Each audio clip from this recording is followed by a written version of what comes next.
तो guys welcome to my YouTube channel journey of NEET with Nishan. तो आइए हम लोग शुरू करते हैं अपना cell cycle and cell division वाला चैप्टर। इसके प्रीवियस वाले लेक्चर में हम लोगों ने देखा था इंट्रोडक्शन, और जो भी बच्चे उस वीडियो को नहीं देखे हैं वो जाकर देख लें। और आज तो हम फेजेस ऑफ सेल साइकिल पढ़ेंगे। तो आइए बिना देरी किए स्टार्ट करते हैं। फेजेस ऑफ सेल साइकिल यानी सेल में जो साइकिल रन होता है, इंटरफेज, कैरियोकाइनेसिस और साइटोकाइनेसिस। साइटोकाइनेसिस के बाद क्या होता है, सेल डिवाइड कर जाता है। तो वही सेल साइकिल का हम लोग फेजेस देखेंगे। ठीक है, पूरा डिटेल इलाबोरेट पूरी एनसीईआरटी से पढ़ेंगे। ठीक है, तो हमारे साथ एनसीईआरटी किताब खोल लीजिए और पढ़ना शुरू कीजिए। A typical eukaryotic cell cycle is illustrated by human cells in culture। Eukaryotic cell लिया गया है और उसकी स्टडी करेंगे हम लोग, और उसके सेल साइकिल को हम लोग देखेंगे। क्योंकि सेल साइकिल का फेजेस यूकैरियोटिक सेल में ही होता है, प्रोकैरियोटिक्स में नहीं। प्रोकैरियोटिक में जो सेल डिवीजन होता है वो डायरेक्ट टाइप होता है। अब ये डायरेक्ट टाइप और एक इनडायरेक्ट टाइप क्या होता है? डायरेक्ट टाइप का मतलब होता है कि एक सेल है, ठीक है, वह डायरेक्ट डिवाइड कर गया दो सेल में। ठीक है, उसमें क्या क्या नहीं हुआ, प्रोफेज नहीं हुआ, मेटाफेज नहीं हुआ, एनाफेज नहीं हुआ, टीलोफेज नहीं हुआ। ठीक है, ये सब नहीं होते हैं, तो उसमें डायरेक्ट डिवीजन हो गया। तो यूकैरियोटिक सेल में क्या होता है, इनडायरेक्ट डिवीजन होता है, यानी कि उसमें प्रोफेज, मेटाफेज, टीलोफेज, एनाफेज, ये सब फेजेस होते हैं। तो वही सब फेजेस को हम लोग डिटेल्स में आगे पढ़ेंगे। तो हमारे साथ पढ़िए। This cell divides once in approximately every 24 hours. जो ह्यूमन का जो सेल होता है वह अप्रोक्सीमेटली 24 आवर्स में डिवाइड करता है। ठीक है, हाउएवर, हालांकि this duration of the cell cycle can vary from organism to organism and also from cell type to cell type. और जो ड्यूरेशन है ह्यूमन सेल का, ड्यूरेशन डिवाइड करने का 24 आवर्स। तो यह जो ड्यूरेशन है सेल टू सेल वेरी करता है। ठीक है, ईस्ट फॉर एग्जाम्पल, जो एग्जाम्पल के तौर पर देखें, yeast can progress through the cell cycle in only about 90 minutes. 90 minutes में ईस्ट सेल डिवाइड करता है। The cell cycle is divided into two basic phases. सेल साइकिल को दो फेजेस में बांटा गया है। कौन कौन? इंटरफेज और दूसरा एम फेज, जिसे हम माइटोसिस फेज बोलते हैं। इंटरफेज का दूसरा नाम रेस्टिंग फेज भी होता है, क्योंकि उसमें न्यूक्लियस डिवाइड नहीं होता है। ठीक है, एम फेज को मोस्ट ड्रामेटिक फेज बोला गया। सारा कुछ एनसीईआरटी में दिया हुआ है, हम लोग एनसीईआरटी से पढ़ेंगे। The M phase represents the phase when the actual cell division या माइटोसिस अकर्स एंड द, देखिए एम फेज क्या है, एक्चुअल सेल डिवीजन होगा, उसे हम माइटोसिस यानी कि एक्चुअल सेल डिवीजन होगा जहाँ पे, उसे हम एम फेज बोलते हैं। और इंटरफेज किसे बोलेंगे? इंटरफेज क्या रिप्रेजेंट करता है? Phase between two successive M phase. यह फेज है टू सक्सेसिव एम फेज। देखिए यह क्या हुआ, G1 S G2, ये सब क्या है, इंटरफेज है। ये क्या है, इंटरफेज, और ये एम फेज है। ठीक, तो एम फेज में क्या होगा, इंटरफेज क्या है, एम फेज के बाद क्या है, दो, एक एम फेज हुआ। ठीक है, जैसे ये वाला कलर हम लेते हैं, ये एक एम फेज आया, फिर एक एम फेज हुआ, तो दो सक्सेसिव एम फेज के बीच का डिस्टेंस है ये। ठीक है,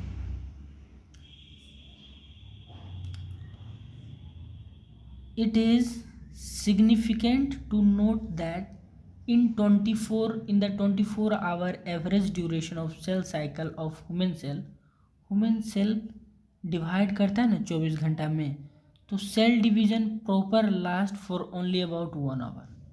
तो टाइमिंग की बात करें तो जो सेल डिवीजन होता है सिर्फ 1 घंटे के लिए होता है, 24 में 1 घंटा। ठीक है। और देखिए interphase,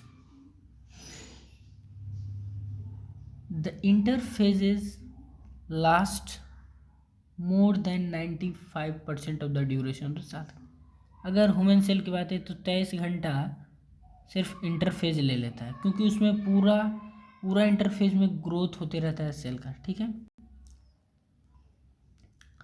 the M phase starts with the nuclear division corresponding to the separation of daughter chromosomes, karyokinesis, and usually ends with the division of cytoplasm, जिसे हम साइटोकाइनेसिस कहते हैं।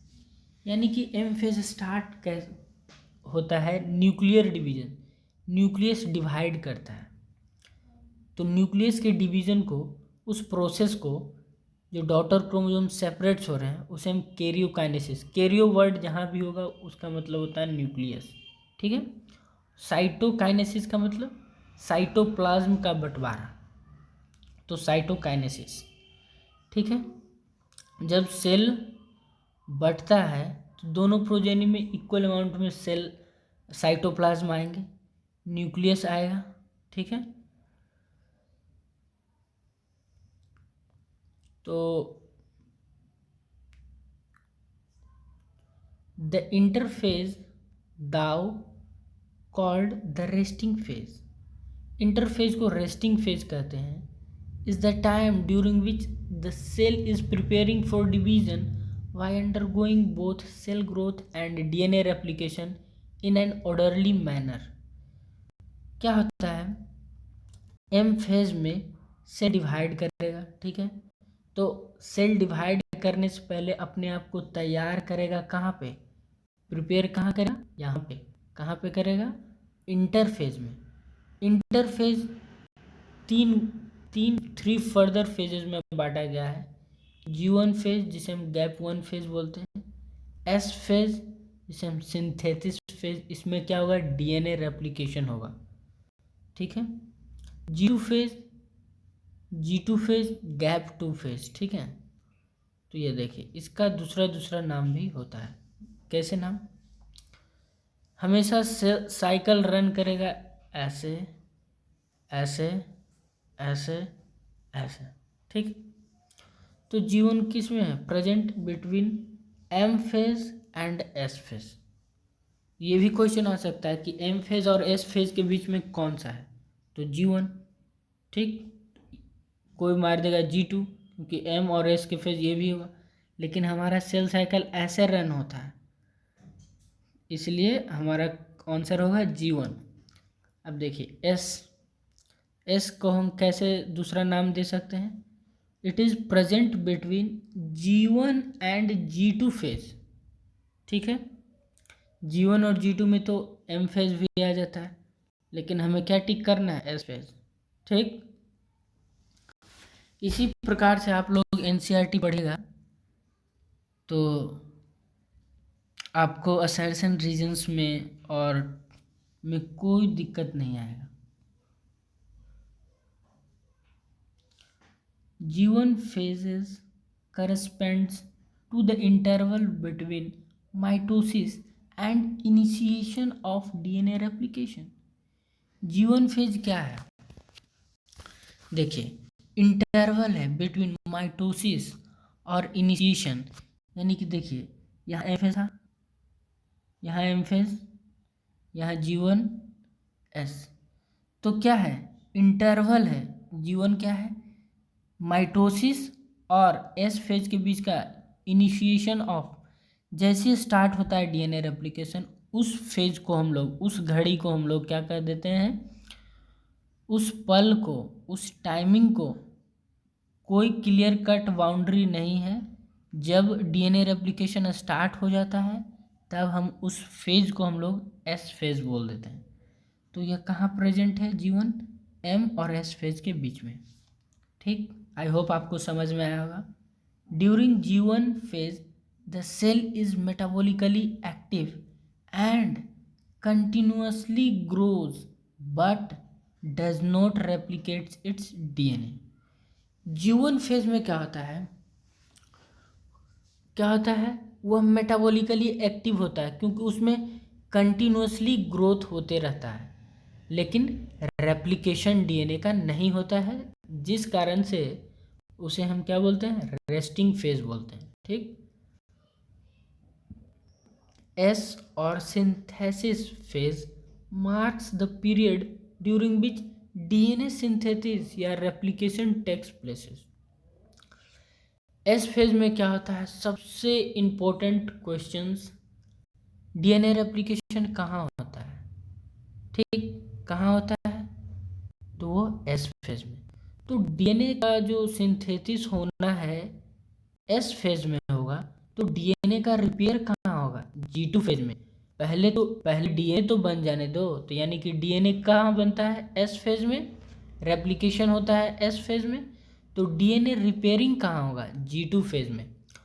और डीएनए बना एस फेज में, रेप्लिकेशन हो रहा है, तो उसके लिए प्रोटीन चाहिए, वो कहाँ बनेगा, G1 फेज में, क्योंकि वहाँ से वो प्रिपेयर्ड होकर आएगा। ठीक है, आप कोरिलेट कर पा रहे होंगे हमारे बातों को। ठीक है, जो ड्रॉपर होंगे वो तो समझ रहे होंगे, जो फ्रेशर है उनको भी समझाने का मैं पूरी तरीके से कोशिश कर रहा हूँ। ठीक है, during this time the amount of DNA पर सेल डबल्स। जब डीएनए रेप्लिकेशन हुआ तो जो अमाउंट होता है, मान लीजिए कि हम लोग जो सेल डिवाइड करने, जो सेल था G1 फेज में 2C था, क्या था, 2C था। अब वो सेल डिवाइड कर गया तो अमाउंट क्या हो गया, 4C हो गया। क्या हो गया, अमाउंट 4C। अब G2 फेज तक ये 4C रहेगा, फिर उसके बाद जब सेल डिवाइड कर देगा तो 2C दोनों सेल में आ जाएगा अमाउंट। फिर जब साइटोप्लाज्मिक रेशियो उनका इंक्रीज होगा तो वो डिवाइड करेगा तो फिर से एस फेज में उनका 4C अमाउंट हो जाएगा। But one thing we have to keep it in mind which is the chromosome का जो नंबर होगा ना वो चेंज नहीं होगा। ठीक है, आई रिपीट, क्रोमोजोम्स का नंबर चेंज नहीं होगा। देखिए, if the initial amount of DNA is denoted as 2C then it increases 4C हो जाता है। ठीक है, S फेज के बाद। However there is no increase in the chromosome number। पूरी NCERT कहा ना, NCERT में सब कुछ दिया हुआ, there is no increase in the chromosome number। जैसे यदि सेल डिप्लॉयड है, या डिप्लॉयड का मतलब होता है 2n, number of chromosome at G1 phase पे अगर डिप्लॉयड है तो after S phase the number of chromosomes remain the same, that is 2n। Chromosomes नंबर सेम होगा, बट अमाउंट ऑफ डीएनए क्या होगा, 2C से 4C हो जाएगा। 2C कहाँ था, G1 फेज में, और एस फेज में क्या हो जाएगा, 4C। ठीक, in animal cells during the S phase DNA replication begins in the nucleus. Animal cell में क्या होता है, एस फेज में डीएनए एप्लीकेशन होता है। ठीक, न्यूक्लियस में हो गया डीएनए रेप्लिकेशन, और सेंट्रियोल भी डुप्लीकेट्स होता है। बहुत ही इंपॉर्टेंट लाइन है, सब NCERT. And centriole duplicates in the cytoplasm में सेंट्रियोल डुप्लीकेट हो रहा है, क्यों, अब तो एम फेज आने वाला है जल्द से, तो सेंट्रियोल तो अपनी अपनी जगह पे जाना शुरू करेगा। सेंट्रियोल को भी बनना जरूरी है, वही तो स्पिंडल अपैरेटस बनाता है। हम लोगों ने cell the unit of life में बहुत अच्छे से सेंट्रियोल पढ़ चुके थे। ठीक है, जो भी बच्चे cell the unit of life को बढ़िया से नहीं पढ़े हैं वो जाकर हमारे लेक्चर्स को देख सकते हैं, सेंट्रियोल एंड सेंट्रोजोम्स वाले लेक्चर को। During the G2 phase, proteins are synthesized in preparation for mitosis while cell growth continues। G2 phase में भी ग्रोथ होते रहता है। ठीक है, प्रोटीन्स बनते रहता है, ठीक, इन प्रिपरेशन फॉर माइटोसिस, क्योंकि अब जस्ट G2 के बाद प्रोफेज में आ जाएगा, एम फेज में आ जाएगा, while cell growth continues. Cell growth क्या कंटिन्यूज होते रहता है, ठीक।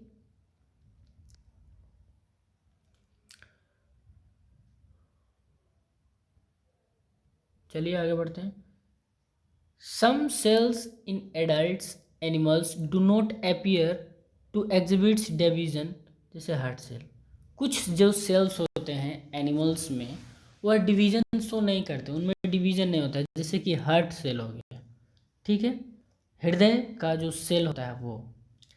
And many other cell divide only occasionally, और कुछ तो फंक्शन के, जैसे कहा जाए तो फंक्शन आने पर वो डिवाइड करते हैं, जब ज़रूरत हो, कहने का मतलब क्या हुआ, जब ज़रूरत होता है तब, as needed.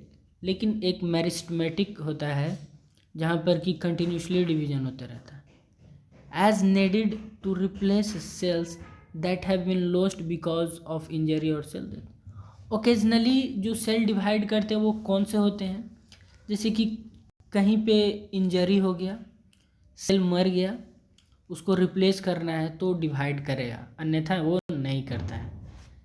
These cells that do not divide further, ये जो सेल होते हैं, these cell that do not divide further, वो उनको डिवीजन नहीं करना है आगे, तो वो एग्जिट कर जाएंगे, जीवन फेज से ही एग्जिट कर जाएंगे। ये बहुत इंपॉर्टेंट लाइन है, कई बार प्रीवियस ईयर क्वेश्चंस में आ चुका है, तो ध्यान से सुनिएगा। तो जो सेल डिवाइड्स नहीं कर रहे हैं वह जीवन फेज से बाहर निकल जाएंगे और इंटर कर जाएंगे इनएक्टिव स्टेज, जिसे हम क्या बोल रहे हैं, क्यूसेंट स्टेज। इनएक्टिव स्टेज है, कैसा स्टेज है, इनएक्टिव स्टेज, जिसे हम क्या बोल रहे हैं, क्यूसेंट स्टेज, जिसको हम क्या बोल रहे हैं, जी नॉट, ठीक है, of the cell cycle, cell cycle से बाहर हो जाता है। अरे भैया साफ बात है, जिसको डिवाइड नहीं करना है साइड हटो, साइड हटो, यहाँ से सेल साइकिल से हटो, जिसको प्रेयर नहीं करना है वो लाइन से निकलो। तो इसी प्रकार से जो सेल डिवाइड नहीं कर रहा है उसको क्या किया, बाहर निकाल दिया, ठीक। अब देखिए जो सेल बाहर गया यानी जीनोट स्टेज में गया, तो सेल्स इन दिस स्टेज, जो जीनोट स्टेज में जो सेल गया है ना वो मेटाबॉलिकली एक्टिव होता है। बच्चे यहीं पे मिस्टेक करते हैं, जैसे कि प्रेयर में से हम कोई इंसान को निकाल दें कि अब तुम प्रेयर नहीं करेगा, तो वो क्या मर जाएगा, नहीं, वो तो सांस लेते ही रहेगा, ठीक है। तो यहीं पे कह रहा है, मैं एग्जांपल के तौर पर समझा रहा हूँ, cells in this stage remain metabolically active. G naught stage में भले ही बाहर हो गया है लेकिन फिर भी वह मेटाबॉलिकली एक्टिव है, but no longer proliferate unless, पर वह तब तक डिवाइड नहीं करेगा जब तक उसे बुलाया नहीं जाएगा कि तुम आओ और प्रेयर करो, यानी कि तुम आओ और डिवाइड करो, ऑन टू डू सो। समझ रहे हो, यही लाइनिंग होता है, between the lines of NCERT पढ़िए, ठीक है। Depending on the requirement of the organisms, जब जरूरत होगा हम उसे बुलाकर प्रेयर करवाकर असेंबली करवाकर उसको फिर से बाहर निकाल देंगे। यही है, जब जरूरत होगा वह सेल को बुला लिया जाएगा और उसको डिवाइड कर दिया जाएगा, बस simple. In animals mitotic cell division is only seen if the diploid somatic cells, देखिए एनिमल जो सेल होता है, mitotic cell division only seen in diploid somatic cell. देखिए सोमैटिक सेल और एक होता है रिप्रोडक्टिव सेल। रिप्रोडक्टिव सेल में मियोसिस होगा और वो गैमेट्स बनाएगा, और जो सोमैटिक सेल में क्या होगा, सोमैटिक सेल डिप्लॉयड होता है, डिप्लॉयड का मतलब 2n होता है, उसमें माइटोसिस होगा, तो जो दो जो सेल आएंगे ना उसमें भी जो क्रोमोजोम होगा 2n होगा। लेकिन जो एक रिप्रोडक्टिव होता है, जैसे कि हम लोगों ने ह्यूमन रिप्रोडक्शन वाले चैप्टर में पढ़ा था, जो हमारे गैमेट्स होते हैं उनमें क्या होते हैं, NN होते हैं, क्या होते हैं, NN, यानी कि वो हैप्लॉइड होते हैं, ठीक है। तो ह्यूमन रिप्रोडक्शन भी हमारे चैनल पर पढ़ा दिया गया है। जो भी बच्चे ह्यूमन रिप्रोडक्शन अभी नहीं पढ़े वो जाके उस लेक्चर को, उस चैप्टर को अच्छे तरीके से पढ़कर उनका PYQ कर लें। PYQ भी करा दिया गया है। इन एनिमल्स हो गया। However, there are few exceptions to this where haploid cell divide by mitosis. For example, min honeybee. ऐसे तो माइटोसिस डिप्लॉयड में होता है, तो कुछ एक्सेप्शंस हैं जहाँ की हैप्लॉयड सेल भी डिवाइड करता है माइटोसिस से, जैसे कि हनी बीज हो गया। ठीक है, एग्जांपल याद रखना है। Against this the plants can show mitotic division in both haploid and diploid cell. Against this the plants can show, plants जो होते हैं वो माइटोटिक डिवीजन भी कर सकते हैं, mitotic division in both haploid and diploid cell. Plant में क्या होगा, हैप्लॉयड में और डिप्लॉयड दोनों में माइटोटिक डिवीजन हो सकता है। ठीक है, from your recollections of examples of alternation of generation in plants, chapter 3 identified plant species and stages at which mitosis is seen in haploid cells।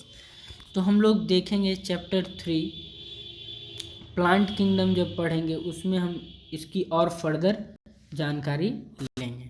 ठीक है, तो आज यहीं तक हम पढ़ते हैं। अगले लेक्चर में हम लोग एम फेज से आगे बढ़ेंगे। तब तक के लिए जो समझ में नहीं आया उसे रिवाइंड करके देखिए फिर से, और तो मिलते हैं नेक्स्ट वीडियो में। हमारे पढ़ाने के बाद भी आप लोग NCERT पढ़िएगा। All the very best.